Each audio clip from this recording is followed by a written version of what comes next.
ಗ್ರಂಥದಿಂದ ವಾಚನ. ಅಧ್ಯಾಯ 1, ವಚನಗಳು 11ರಿಂದ 17 ತನಕ. ಪ್ರಭು ಇಂತೆನ್ನುತ್ತಾರೆ, ನೀವು ಅರ್ಪಿಸುವ ಅಸಂಖ್ಯಾತ ಬಲಿದಾನಗಳಿಂದ ನನಗೇನು ಪ್ರಯೋಜನ? ಟಗರುಗಳು, ಸರ್ವಾಂಗ ಹೋಮ, ಪುಷ್ಪ ಪಶುಗಳ ಕೊಬ್ಬು ಇವೆಲ್ಲ ನನಗೆ ಬೇಸರ. ಹೋತ ಹೋರಿಗಳ, ಕುರಿಮರಿಗಳ ರಕ್ತ ನನಗೆ ತಾತ್ಸಾರ. ನನ್ನ ಸನ್ನಿಧಾನಕ್ಕೆ ಬರುವಾಗ ಇದನ್ನೆಲ್ಲ ತರಬೇಕೆಂದು ನಿಮಗೆ ಹೇಳಿದವರಾರು? ನಿಮ್ಮ ನೈವೇದ್ಯಗಳನ್ನು ಇನ್ನು ತರಬೇಡಿ, ಅವು ವ್ಯರ್ಥ. ನಿಮ್ಮ ಧೂಪಾರತಿ ನನಗೆ ಅಸಹ್ಯ. ನೀವು ಆಚರಿಸುವ ಹಬ್ಬ, ಹುಣ್ಣಿಮೆ, ಸಬ್ಬತ್ ವಿಶ್ರಾಂತಿ, ನಿಮ್ಮ ಸಭೆಕೂಟಗಳು ನನಗೆ ಬೇಡ. ಅಧರ್ಮದಿಂದ ಕೂಡಿದ ಇಂಥ ಸಮಾರಂಭಗಳು ನನಗೆ ಇಷ್ಟವಿಲ್ಲ. ನಿಮ್ಮ ಹಬ್ಬ, ಹುಣ್ಣಿಮೆಗಳು, ಉತ್ಸವ ದಿನಗಳು ನನ್ನ ಮನಕ್ಕೆ ವಿರುದ್ಧ. ಹೊರಲಾಗದ ಭಾರ, ಸಹಿಸಲಾಗದ ಬೇಸರ. ನೀವು ಕೈಯೆತ್ತಿ ಬೇಡುವಾಗ ನಾನು ಕಣ್ಣು ಮುಚ್ಚಿಕೊಳ್ಳುವೆನು. ನೀವು ಎಷ್ಟೇ ಪ್ರಾರ್ಥನೆಗಳನ್ನು ಮಾಡಿದರೂ ನಾನು ಕಿವಿಗೊಡೆನು. ಏಕೆಂದರೆ ನಿಮ್ಮ ಕೈಗಳು ರಕ್ತಸಿಕ್ತವಾಗಿದೆ. ತೊಳೆದುಕೊಳ್ಳಿರಿ, ನಿಮ್ಮನ್ನೇ ಶುದ್ಧ ಮಾಡಿಕೊಳ್ಳಿರಿ. ಕಣ್ಣಿಗೆ ಕಟ್ಟಿದಂತಿರುವ ನಿಮ್ಮ ದುಷ್ಕೃತ್ಯಗಳು ನೀಗಿ ಹೋಗಲಿ. ಕೇಡನ್ನು ಬಿಟ್ಟು ಒಳಿತನ್ನು ಕೈಗೊಳ್ಳಿರಿ. ನ್ಯಾಯ ನೀತಿಗಳಲ್ಲಿ ನಿರತರಾಗಿರಿ. ಹಿಂಸಾತ್ಮಕರನ್ನು ತಿದ್ದಿ ಸರಿಪಡಿಸಿರಿ. ಅನಾಥರಿಗೆ ನ್ಯಾಯ ದೊರಕಿಸಿರಿ. ವಿಧವೆಯರ ಪರವಾಗಿ ವಾದಿಸಿರಿ. ಪ್ರಭುವಿನ ವಾಕ್ಯ. ದೇವರಿಗೆ ಕೃತಜ್ಞತೆ ಸಲ್ಲಲಿ. ಕೀರ್ತನೆ.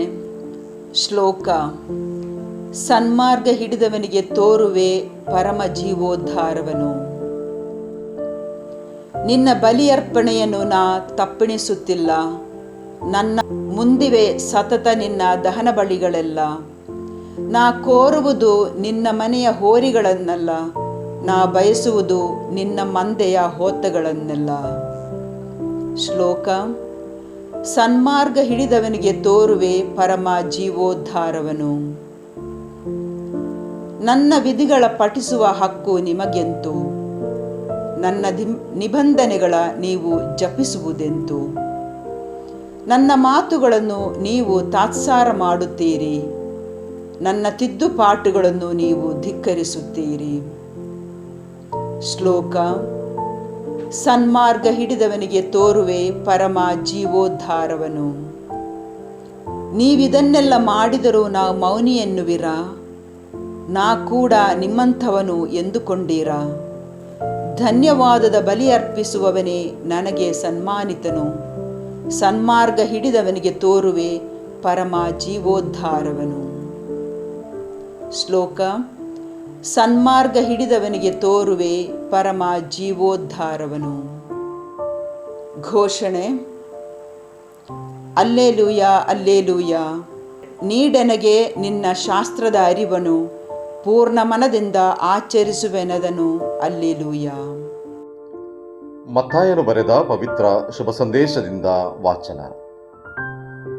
ಆ ಕಾಲದಲ್ಲಿ ಯೇಸು ತಮ್ಮ ಶಿಷ್ಯರಿಗೆ ಹೀಗೆಂದರು, ನಾನು ಲೋಕಕ್ಕೆ ಸಮಾಧಾನವನ್ನು ತರಲು ಬಂದೆನೆಂದು ಭಾವಿಸಬೇಡಿ.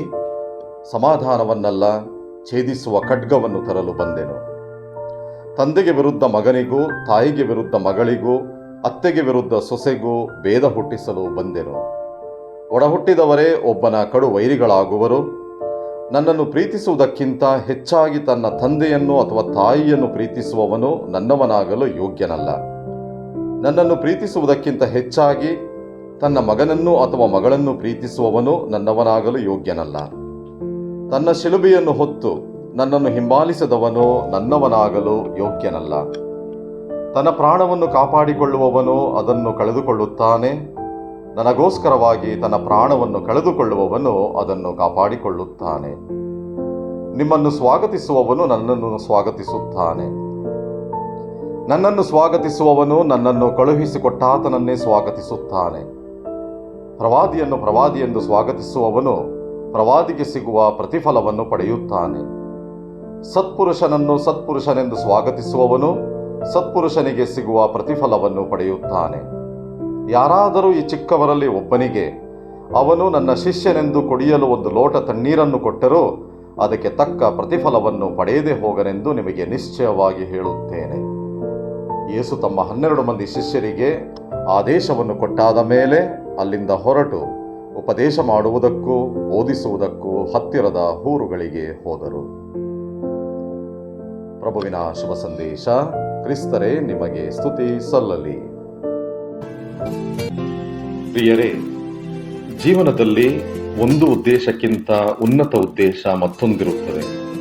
ತ್ಯಾಗವಿಲ್ಲದೆ ಸುಖವಿಲ್ಲ ಎಂಬುದು ಸತ್ಯ.